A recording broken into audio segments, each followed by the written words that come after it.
Do you want to become an airline pilot? Let me show you how I did it.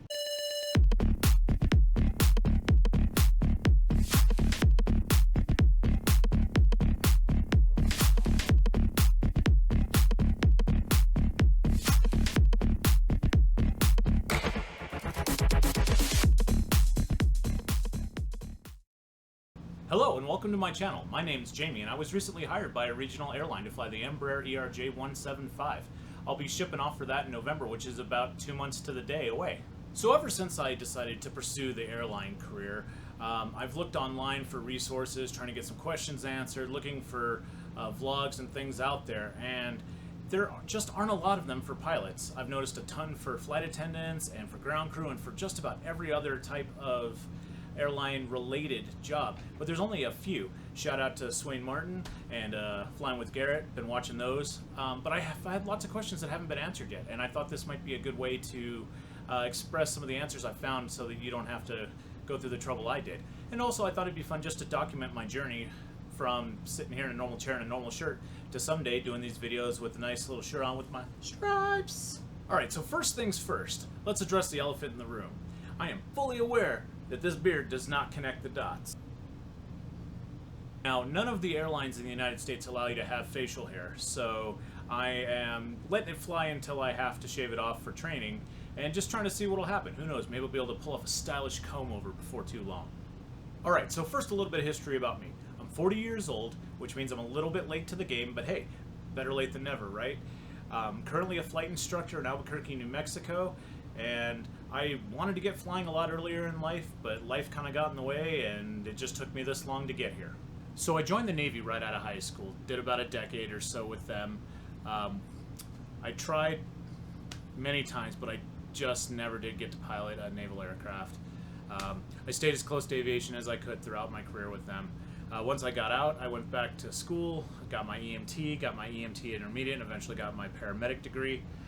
From there, I went to a fire department in New Mexico, and then from there on to a ambulance company where I worked up until about 6 months ago. So I met my wife at that company. She's always been super supportive of my aviation obsessions. I used to host a channel on here called the Albuquerque 737 Experience. It's a full-scale 737 simulator that I built and documented for a long time. She also gets credit for getting me into flight school. So as a paramedic, I was working a night shift and it was just a horrible night. I had 2 patients die, one was a small child, and I didn't do well with that. So I was at home the next morning and she got off shift and we were talking about it and everything, and I kind of broke down and I told her, it's like, I don't want to do this anymore. I was just, there was many reasons, which I'll get into in another video, but I was done with medicine. And she asked me, what is it you want to do with your life? And I was like, if money was not an object and I could do anything in the world, I want to be an airline pilot. It's always been my dream job. And she asked me why I hadn't done it, and I made a bunch of excuses, and the topic kind of died, and I went about my day.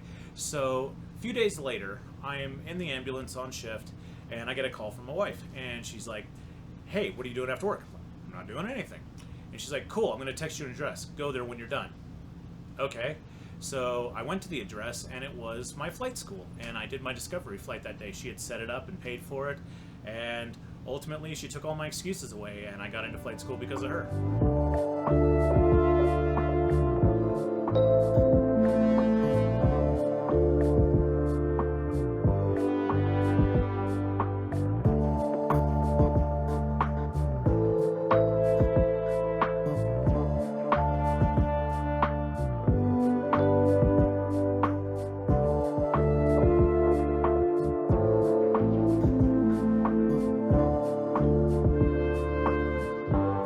So with working full-time, it took me about 2 years to get through all the flight school, all the way up to CFI. Right at the time I got my CFI was right at the time that COVID hit, and that obviously threw some big wrenches in everybody's plans. For me, it made hours very hard to come by at first, and then it also had the added anxiety of, when I do finally get to the minimums for the airlines, will there even be a place to go?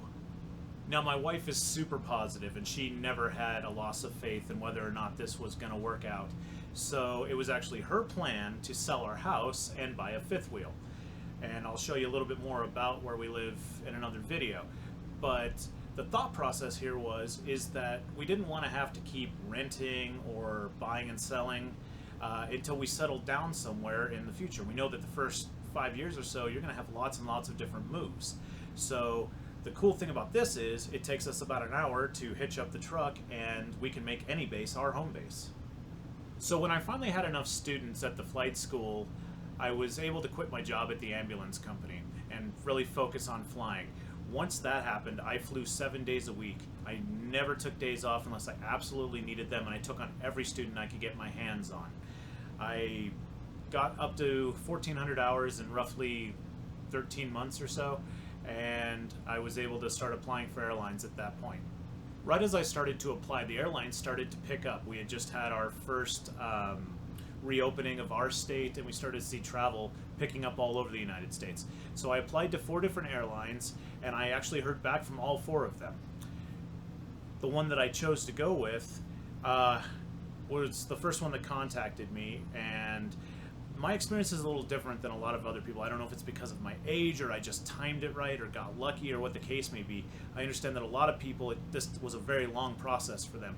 This all happened for me in a very, very short amount of time. So I applied to the airline. I got an email from them the very next day asking me to set up an interview. I set up an interview for only 3 days after that. And then after I did the interview, it was the Friday before the weekend for the 4th of July. And they told me, you're not going to get any word from us because of the holiday or any of that stuff for probably about a week. Okay, no problem. So as soon as I was done with the interview, I threw on some comfy clothes, got in the truck, and my wife and I were driving to Denver for the weekend to hang out with some friends.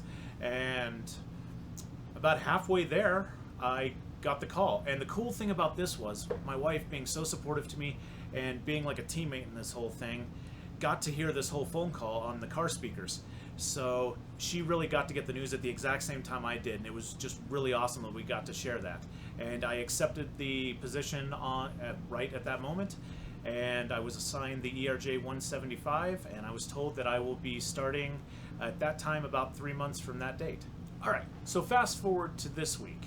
About 2 months out, and I got an email with all of the next steps I need to take. Probably about 30 different items, lots of forms to fill out, lots of paperwork. Got appointments set for going to take a drug test, fingerprinting, background checks, things like that. So I'm getting kind of excited because it's, you know, not that long away now, and I'm doing all the steps and everything, and it's just, at this point, I'm beyond excited. All right, well, that gets you guys up to speed. I'm looking forward to my next big steps, which are going to be the ATP CTP school, and then ground school, and then type rating, and then IOE, and then eventually on to Align and everything. I'm going to document as much of it along the way as I can. Obviously, I've been very vague with the names of the company and some of the other stuff. I don't really know what the rules are for all that stuff, but I've noticed everyone else leaves that stuff out, so I will as well until I get told something different from the company. From what I can tell, several of the airlines are hiring. I've got several instructors at my school that have been hired or are in the process with several different companies across all the different brands. So if this is something you're chasing down, keep your head up. Things are looking up for us, and if you like what you heard today, please hit that like or subscribe button. If you have any questions, throw them in the comments for me. And this is the part where I get to throw in the super ending catchphrase! Remember, it's never too late to be what you might have been. I'll see you guys later.